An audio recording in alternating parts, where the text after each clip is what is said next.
My grandparents were Baptist missionaries, and when I was a child, I grew up until I was 6 or so in their home.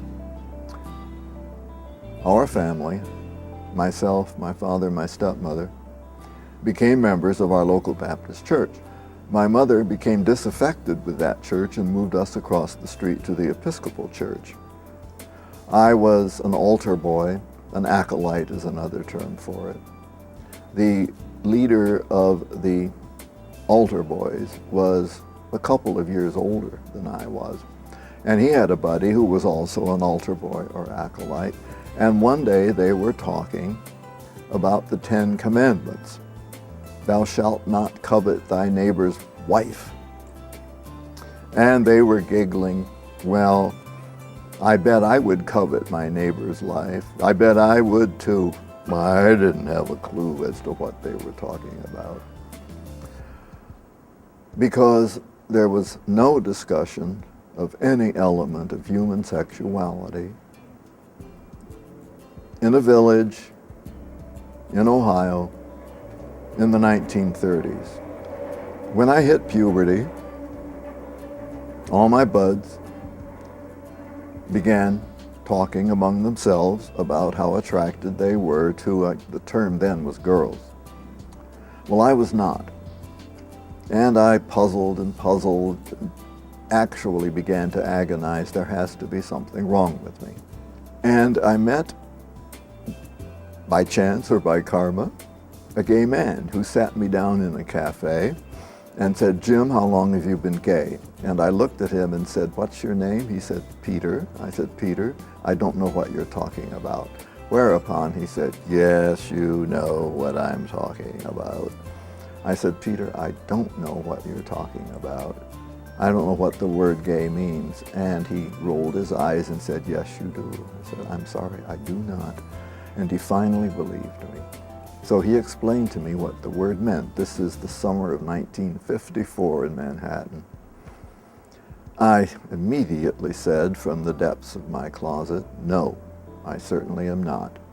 For 3 years he tried to convince me that I was gay. At the end of 3 years, I was moving to Detroit. We get together the night before I leave. And he said, Jim, we've been talking for 3 years. You are gay, gay, gay. And I said, Peter, you've taught me a lot of other words, and I will say that I might be bisexual. I am certainly not gay. So he rolled his eyes again and said, we'll see, keep in touch.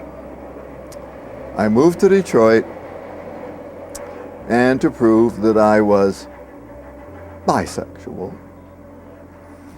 I married a woman who was a member of the church choir that I had been called to leave at what was then St. Joseph's Episcopal Church on Woodward Avenue, about a mile north of the boulevard.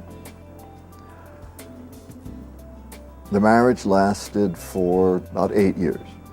Part of my work at the parish was to type up the Sunday bulletin, we called it.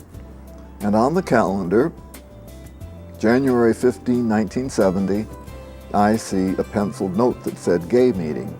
And I thought to myself, what can this be? The minute I get back to Ann Arbor, I call up one of my closeted gay friends, John, and say, John, there's something very strange going on at the God Box. What? A gay meeting. What did you say? A gay meeting. What is that? Well, we didn't know. We had no context. Are we going to go? And we look at each other, and simultaneously, perhaps by karma, we said, if we go, that means we're gay. The next day, we got ourselves into John's car, drove to Detroit, went to the meeting. That then was our simultaneous coming out to ourselves and working at the church. How can I, an Episcopalian, be gay? How can I, being gay, be Episcopalian? Well, if the priest thinks we can have a gay meeting and a gay group here, If a leader in the Episcopal Church thinks that is okay, maybe in some way it's okay. So slowly over the years, through discussion and reading and prayer and the support of more people than I could even begin to remember, I was able to, I'll use the term reconcile.